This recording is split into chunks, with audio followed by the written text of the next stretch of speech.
Well, here we are. It is Wednesday afternoon. I just walked out of this giant stone building, which of course is Centre Block, and Centre Block houses the House of Commons.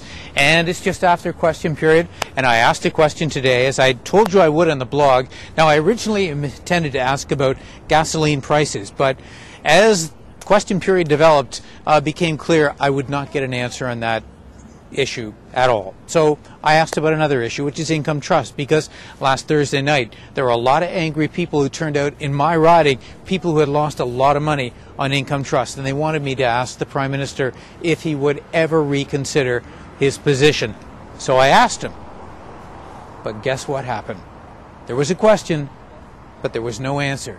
And I tell you, this is getting a little tiresome.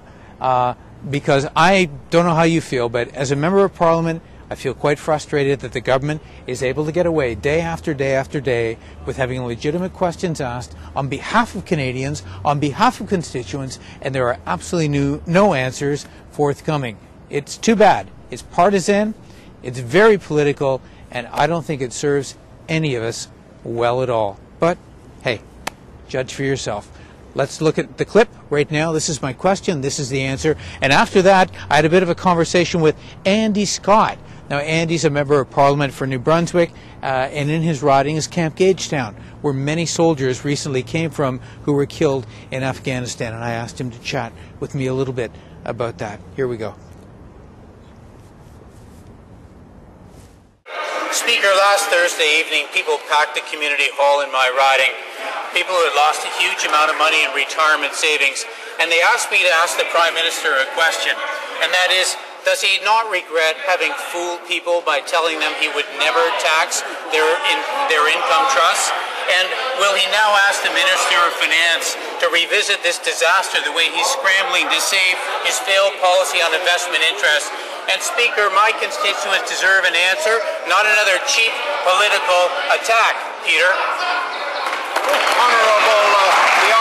The Government House Leader. Mr. Speaker, what this member should worry about is the double standard.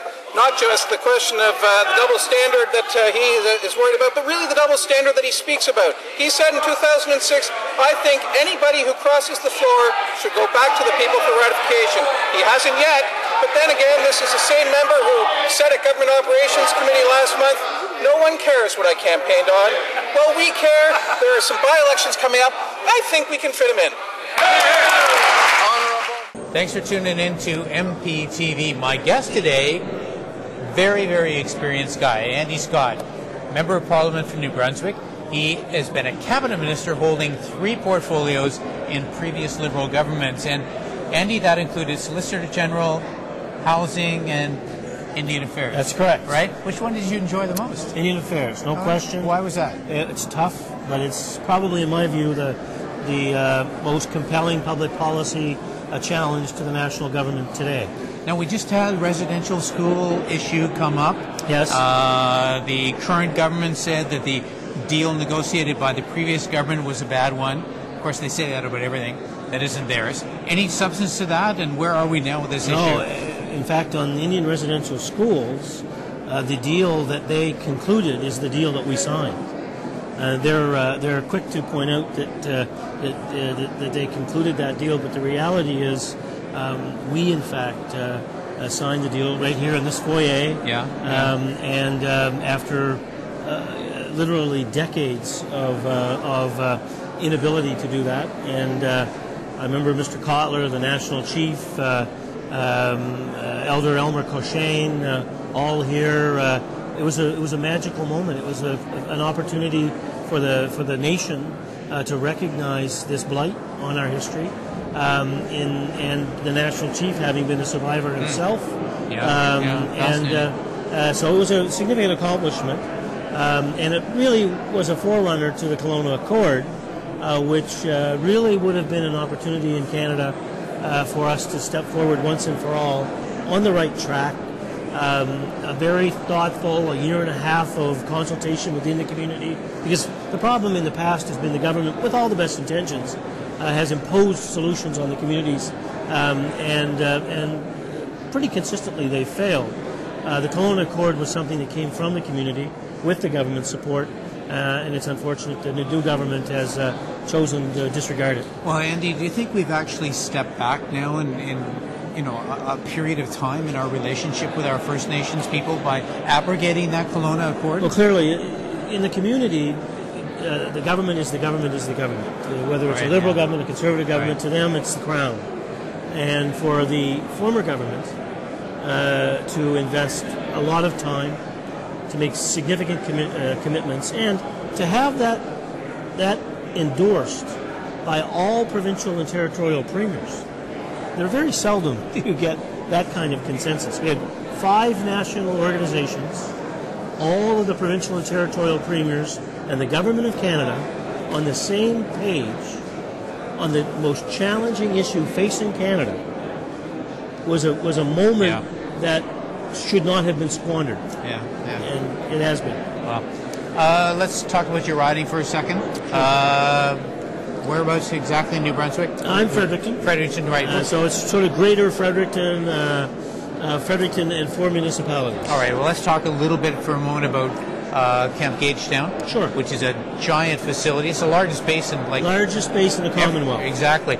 And there were a great number of the recent casualties from Afghanistan were from the base. Yes. I know it hit the community very hard. Oramakto, is that the... That's right. Right, that's just outside the base. What's the sentiment like there? Are people supportive of the mission, or are there questions, or what's the general feeling? I think that this isn't a political issue in Oramakto or with the CFB Gagetown. This is a human issue. These aren't soldiers or strangers or any of those things to the families, to the kids, to the classmates of the kids. When you have as many as 700 personnel from one small town, it's huge. It's massive. Yeah. And so it takes on that kind of human dimension that it's hard for people for whom this is a mission in Afghanistan and all of those other considerations. They're all legitimate, and we're all engaged in that debate, but that's not what happens in Oramakto on a last Wednesday afternoon. Mm-hmm. It was about people in the community surrounding and embracing families and kids and school teachers who have this impossible mission of teaching a class when a quarter of the kids in the class have their parents there a day after the news that broke on Easter Sunday.